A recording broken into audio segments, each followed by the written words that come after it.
สบายดีเด้อสบายดีพี่น้อง FC เบิร์สุคนเนาะพ่อกันคือเก่าคือเดิมเด้อพี่น้องกับซองสาวบุญมาบ้านเฮาเนาะเพิ่มเติมกะอยู่เฮือนมานี่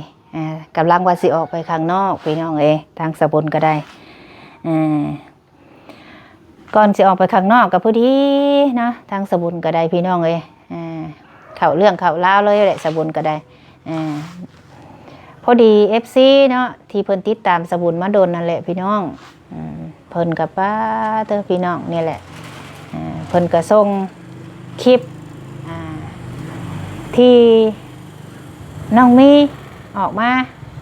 ชี้แจงเรื่องที่ว่านี่แหละเฮือนหลังนี่แหละพี่น้อง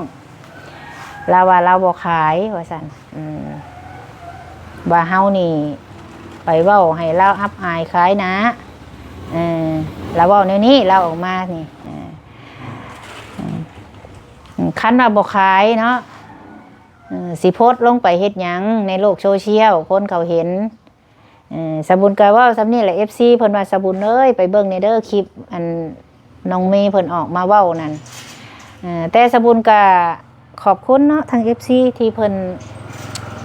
ให้กำลังใจสบุญแล้วก็ที่ติดตามสบุญมาตั้งแต่มื้อนั้นจนฮอดมื้อนี้สบุญขอบคุณในไลน์ FC ทุกคนหรือว่าผู้ใหญ่ทั้งเบิดทุกคนที่ให้สบุญเป็นสะพานบุญให้นั่นแหละสบุญก็เลยว่ามื้อนี้สบุญบ่ได้ว่าออกมาเว้าหยังแล้วก็บ่ได้ออกมาตอบโต้ไผลาวอยากเว้าก็ปล่อยให้เราเว้าไปโลดพี่น้องให้ FC พิจารณาเอาเองในคลิปเราที่เราออกมาเว้านั่นแหละสบุญก็บ่ได้ว่าหยังได้จากเว้าหยังก็แล้วแต่เราคันเราคิดแต่ว่าเฮาก็สิมีเด็ดกว่าหั่นแต่ว่ามื้ออื่นพี่น้องเนาะถ้าว่าเราเบิ่งคลิปนี้บ่ต้องไปนั่งเว้าผู้เดียวเด้อให้เจ้าไปพ้อกันโลดมื้ออื่นอยู่ห้องการเนาะไปล้มให้มันแล้วซะเจ้าไปนั่งเว้าผู้เดียวมันก็บ่ได้ดอกไปล่ำผู้เดียวนะในมื้อเฮาให้ไปผัดบ่ไปมื้ออื่นนี่เฮานัดพ้อกันพี่น้องเนาะสบุญก็สิบ่มาตอบโต้อีหยังแล้วปล่อยให้แล้วเว้าไผอยากเว้าหยังก็เว้าที่เฮาเฮ็ดเฮาก็เฮ็ดตามหน้าที่ที่ผู้ใหญ่เพิ่นมอบหมายให้เฮาสิปล่อยเลยไปแบบนี้มันบ่ได้ในเมื่อผู้ใหญ่เพิ่นเฮ็ดให้น้ำพักน้ำแห้งของเพิ่นในเมื่อมันโพสต์ลงไปแบบนี้มันก็ผิดแล้วพี่น้องมันบ่แม่นของเฮาสร้างขึ้นมาเองเฮาก็บ่ได้เว้าว่าเพิ่นขายมื้อน่ะมีแต่ว่าเพิ่นโพสต์ลงซื่อเจ้าต้องการขายซื่อแล้วข่อยก็บ่มาตอบโต้หยังเจ้าในเมื่อเจ้าอยากเว้าก็ปล่อยให้เราเว้าไปในคลิปเราและ FC อยากเบิ่งก็ไปเบิ่งคลิปเราแล้วก็ว่าเราเว้าหยังแน่ก็ขึ้นอยู่กับทาง FC เพิ่นสิว่าเนาะสบุญก็แล้วแต่เราสิว่าแหละเพราะว่าเรื่องเฮือนหลังนี้นี่ที่สบุญมาเว้าคือหยังมันก็เรื่องปัญหาเรื่องเฮือนนี่แหละมันก็เรื่องเฮือนก็คือ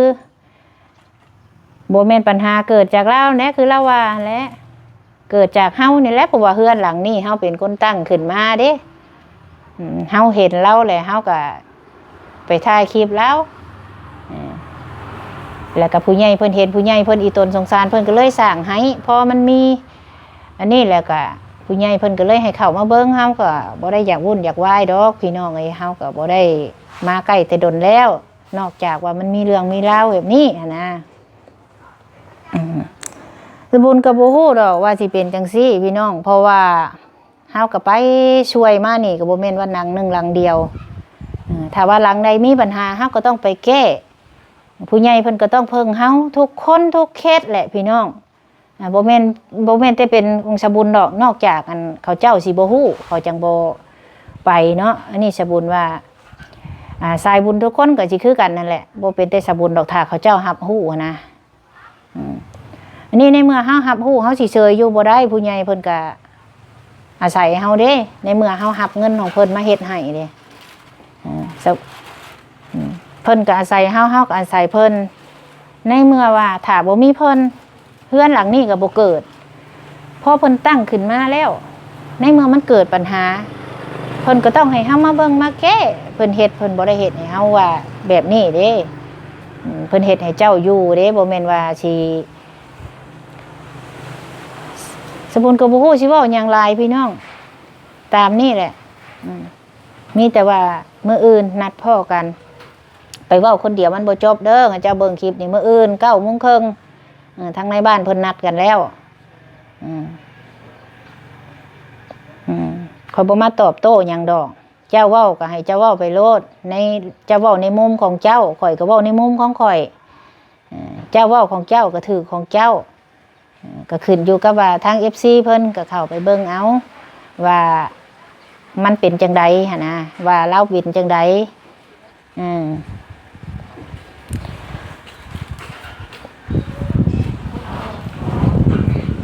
เรื่อง FC ให้โทรหาเฮาก็โทรเนาะเรากับมีหลายแนวอยู่ดอกที่เราเว้าว่าเฮาไปให้เล่าสาบุงสาบานยังสบุญจะจำได้ตัวนี้แหละที่สบุญเว้าตัวนี้ก็สบุญเว้าบ่ได้ว่าบังคับอย่างเราเด้เราบอกว่าเราบ่จื้อสบุญแต่ว่าสบุญโทรไปเนาะฮัลโหลน้องมีบ่เราโดยทำอิฐนะเราเว้าม่วนได้บัดสบุญโอ้น้องมีบ่มีไอ้สิลมต่อนะแล้วก็วางสายไปเลยบัดนี้วางสายแล้วก็บ่เว้าบ่หยังเลยบัดนี้หลังจากที่มาพ่อบ้านเนี่ยเนาะเฮาจังได้ล้มกันในสบุญคุยน้ำเพิ่นว่าเพิ่นน่ะอยากให้สบุญโทรไปเพราะว่าเอาเราโทรแล้วเจ้าคือบ่รับบัดนี้เพิ่นโทรกลับมาเพิ่นก็แบบตอดไม่ชื่อนะพี่น้องสบุญโทรกลับไปบ้านแล้วก็ไปแล้วสบุญถามข่อยโทรหาเจ้าคือบ่เว้าน้ำข่อยแล้วว่าเราบ่จื้อสบุญข่อยก็สบุญก็เลยว่าโอ้ขอบ่เชื่อดอกว่าเจ้าบ่จื้อเจ้ากล้าสาบานบ่คันว่าเจ้าบ่จื้อเสียงข่อยมื้อนี้ก็ฝนตกได้ชาวบุญเว้าสิอีหลีเราเลยบ่ตอบมื้อนี้ชาวกบุญก็เว้าสิได้เจ้ากล้าสาบานบ่มื้อนี้ฝนตกได้ชาวบุญว่ากล้าบ่ชาวบุญก็ว่าจังซี่เอ้าก็ซ้ำนี่แหละพี่น้องเอ้ยเรื่องมันก็ได้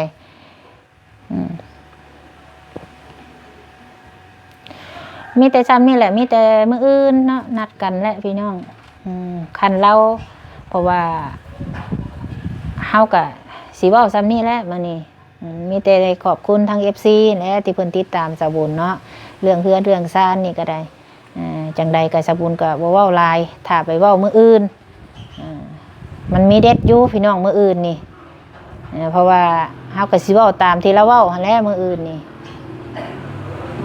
เฮาก็บ่ได้อยากเว้าหยังดอกถ้าว่ามันบ่เป็นหยังนะมื้อนี้ก็สิออกไปข้างนอกแหละพี่น้องเอ้ย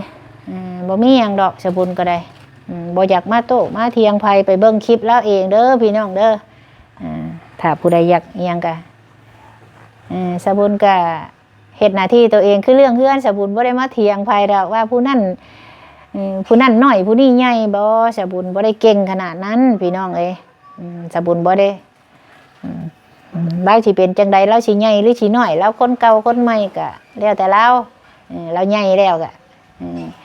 แต่เรื่องว่าเรื่องฉลาดเรื่องบ่ฉลาดนี่ก็เรื่องของไผของมันคันเราสิเว้าให้สะบุญจังได๋ว่าสะบุญนั้นอยากก็กระสอบกระแสแล้วก็ปล่อยแล้วเว้าไปโลด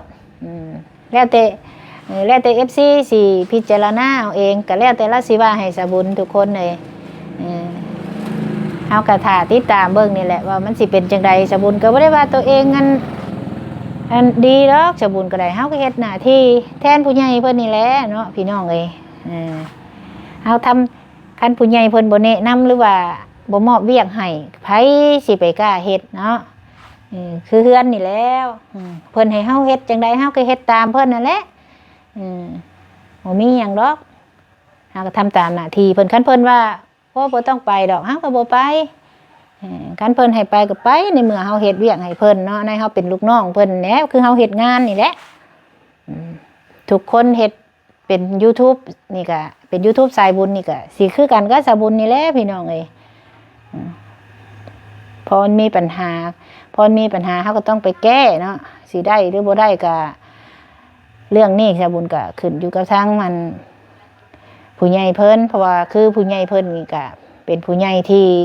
ให้เวียกให้งานเฮาและคือเป็นหยังจังสิเข้าไปหาทางพ่อบ้านคือเพิ่นนี่เป็นคนกลาง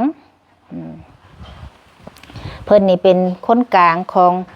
เฮาเฮาสองฝ่ายต้องไปเข้าไปหาเพิ่นเพื่อให้เพิ่นนั้นเจรจาให้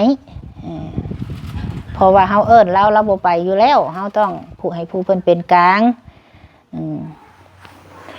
บ่มีหยังดอกพี่น้องเอ้ยคลิปนี้ก็ได้ออกมานั่งซ้ำนี่แหละเพราะว่าที่เฮาไปหาพ่อบ้านนี่เพราะว่าทุกสิ่งทุกอย่างเฮาต้องเข้าหาเพิ่นเพราะว่าเฮาล้มหยังกับเขาบ่ได้แล้วเขาบ่ฟังเฮาแล้วในเมื่อมันเป็นคนละคนแล้วนะเฮาก็ต้องอาศัยเพิ่นในเมื่อเฮาอยู่นำบ้านนำเมืองเพราะว่าเฮานี่เขาบ่สนเฮาแล้วเฮาก็ต้องจำเป็นให้เพิ่นเป็นผู้ซื่อกลางให้เฮาอันนี้ฮะบ่แม่นว่ามันก็สิบ่ได้แม่นเรื่องใหญ่โตมโหฬารดอกก็ถ้าติดตามเบิ่งมื้ออื่นพี่น้อง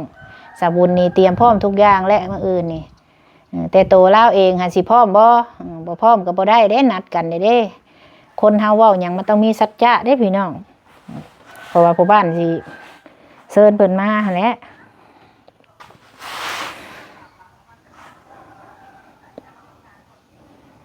เฮาก็บ่แม่นว่าเฮาสิบ่เมื่อยเนาะไผสิอยากวนไปวนมาจงหันคันเจ้าอยู่ดีมีสุขเนาะพี่น้องหลายเฮือนก็บ่แม่นสิมีแต่หันข่อยเฮ็ดมาก็บ่แม่นสิเท่าหันเขาก็อยู่ดีมีสุขเบิดนอกจากเจ้ามีปัญหาก็ขึ้นกับตัวเองคนเขาเฮ็ดแม่นเขาสิมาสร้างปัญหาให้คันโตเฮ็ดดีโตอยู่ดีก็ดีอยู่บ่ดีก็สิแล้วปัญหาอยู่บ่เป็นพี่น้องสบุญกับก่อนนะก็ขอบคุณทาง FC ทุกคนเนาะที่ส่งกำลังแห่งใจมาให้สบุญเด้อขอบคุณในไลน์ก็ขอบคุณผู้ใหญ่ใจดีทุกคนเนาะที่ให้เป็นสะพานบุญให้เนาะขอบคุณในไลน์ทางสบุญกามื้อนี้สบุญกาสิขอตัวจบคลิปก่อนพี่น้องเอ้ยมื้ออื่นผู้แหละจังว่ากันเนาะมื้อนี้สบุญอำลาพระจากไปก่อนเด้อพี่น้องเด้อสำหรับคลิปนี้ก็สำบายดีกะ